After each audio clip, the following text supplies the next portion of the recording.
there. Let's talk about also what's going on in Washington, D.C. for thing number 2 right now. Senator Kyrsten Sinema has agreed to move forward with the sweeping Democratic legislation that targets climate change and health care. Sinema said her support came after her fellow Democrats agreed to remove a provision that closed the tax loophole for carried interest. Yahoo Finance's Rick Newman is here.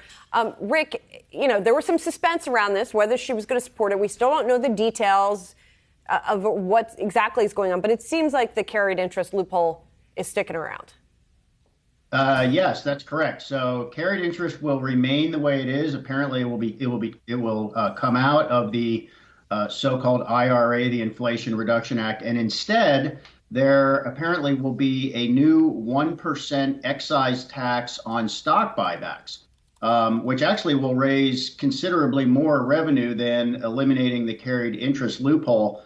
The carried interest loophole, for all the sort of Sturm und Drang and outrage that it generates, cutting it would only have saved the government $1.4 billion per year. That's almost nothing in budget terms. And this new excise tax on stock buybacks would generate about $12 billion in revenue per year. So nearly, let's call it 10 times as much as the carried interest loophole. So it might actually have a bigger impact on deficit reduction, and most of the other provisions will stay the way they are. So it now looks as if the Senate could pass this bill within the next few days. The House could follow, and this might become law by the end of the summer.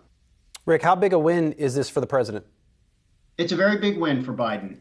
So what he's going to get out of this is many of the green energy provisions that he's been championing since he ran for president in 2020. So there will be something like $370 billion in new tax breaks and incentives for green energy. That's the most Congress has ever dedicated toward green energy by a mile. And just to remind people, a couple of other important things in this bill: stepped up funding for the IRS so it can do better tax enforcement and go after people who are not paying all the tax they owe and narrow that so-called tax gap, which some people say could be as large as $1 trillion per year. So that will generate some extra revenue. Medicare able to negotiate drug prices for some pharmaceuticals, and then extension of the Affordable Care Act subsidies that helped a couple million people afford health insurance. So really a big win for Biden. And let's remind everybody, one that kind of came out of nowhere, because this legislation looked like it was never going to happen just a couple of weeks ago.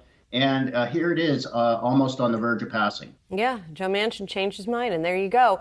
Bottom line it for us, not just for what it means for the president, what it means for everybody, right? What does this do for the U.S. economy sort of writ large? So there is an immense amount of hyperbole around this bill.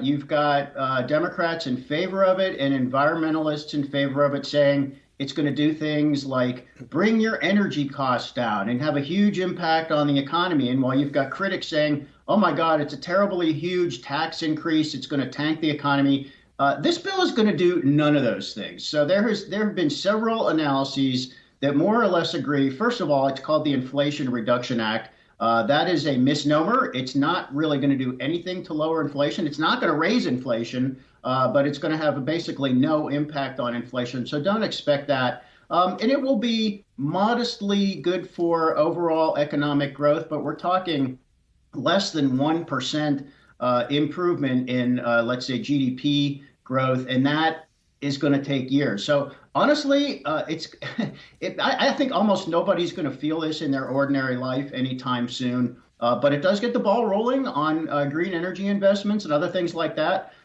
So for Biden, it's definitely going in the right direction. Unrelated, Rick, I love that shirt, love that color. Happy Friday to you, mate. I'll talk to you soon.